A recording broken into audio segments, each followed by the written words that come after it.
Co-sponsor, I'm sorry, co-sponsor with African American. Co-sponsor with African American Balance have put this event on today. And we're actually doing some great work together. We're working with youth on an agricultural program that I'm really excited about, teach youth about gardening.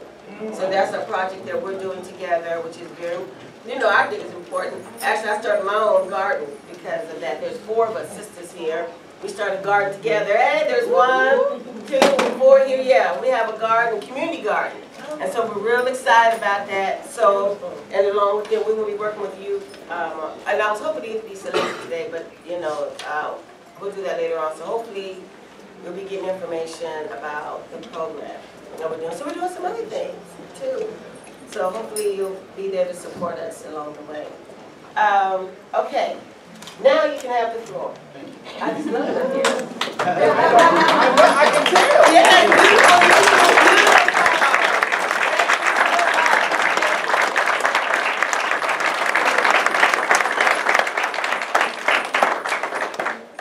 so before I get ready to introduce Dr. Umar Johnson, I just want to talk a little bit about the Israel Family Urban Farm. We're located in South Oak Park, and our mission is to inspire, educate, and employ the community, especially focusing on the youth. What we want to do is just like Bobby said, we're starting an agriculture program called Project Good, which means growing our own destiny. And what that means is that we're going to take youth and we're going to teach them how to grow their own food. From seed all the way to the plate. And it's going to culminate with those youth then inviting their families over to our farm to show off their skills that they've learned, as well as have a meal from the farm with food that they've grown. So that's just a little bit about that. What I'm going to do now is he ready to go on right now? I mean, because if I'm going to introduce him, then...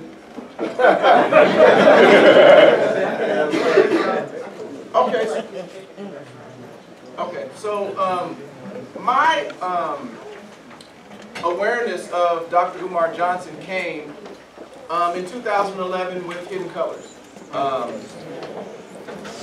One of the first statements that let me know that he was on it was when he said that a person's self-esteem is based on their knowledge or lack of knowledge of their own racial history. Yes. When he said that statement, I knew that he had been studying with the elders. But many times we get caught up in theory. And what cemented him in my mind as somebody who can be able to take theory into practice is when he started to talk about solutions at the end of the CD. One of which is that we don't provide enough services to our people.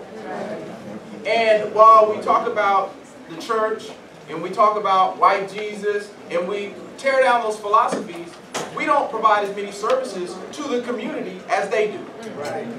And so what that said to me is that we have to get serious if we're going to make a change in our community.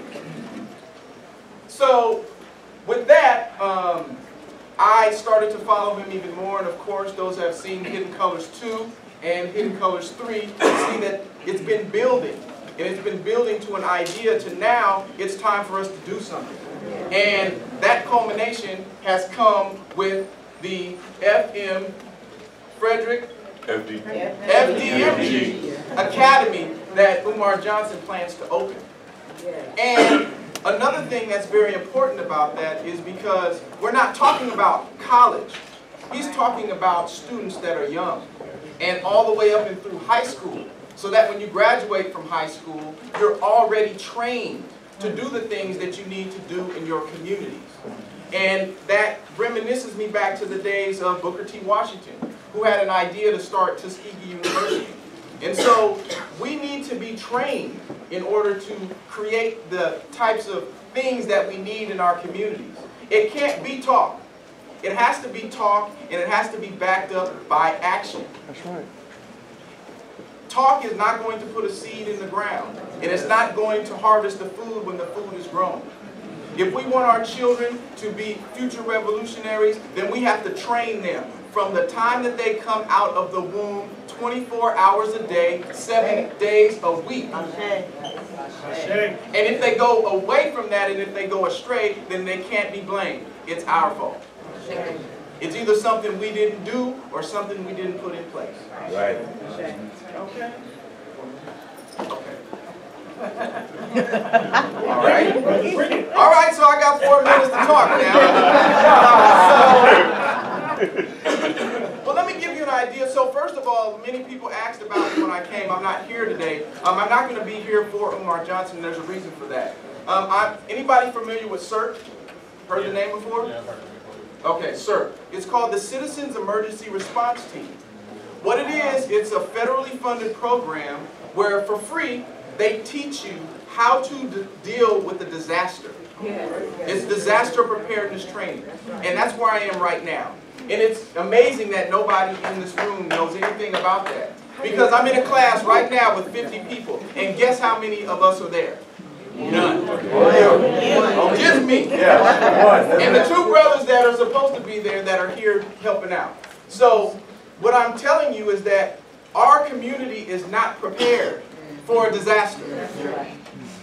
Our community is not prepared for if they cut off food. Or we can't get to food. Electricity. Exactly. Water. I'm sitting here with people from Auburn, from Greenhaven, Pocket, Fruit Ridge, all these different places. And in the whole entire room, there's none of us there. I'm also very entrenched in food in Sacramento. I sit in the meetings where they sit and talk about how food is going to go into certain communities, who's going to get the dollars to determine what's going to happen with food in the communities. And guess how many of us are in those meetings? None. One. You.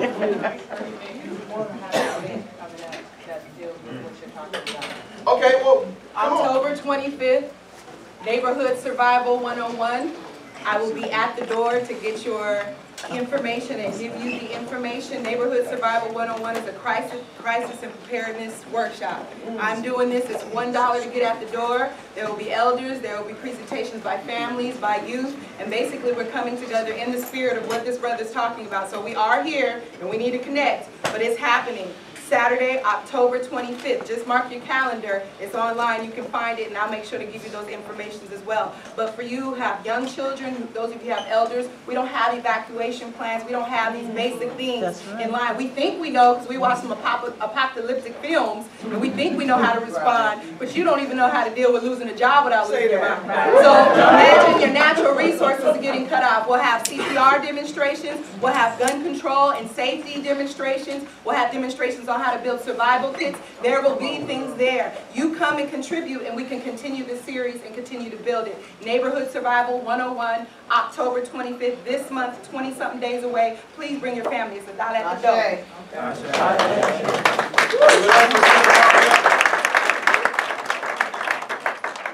And so the old adage says that we're destroyed for lack of knowledge.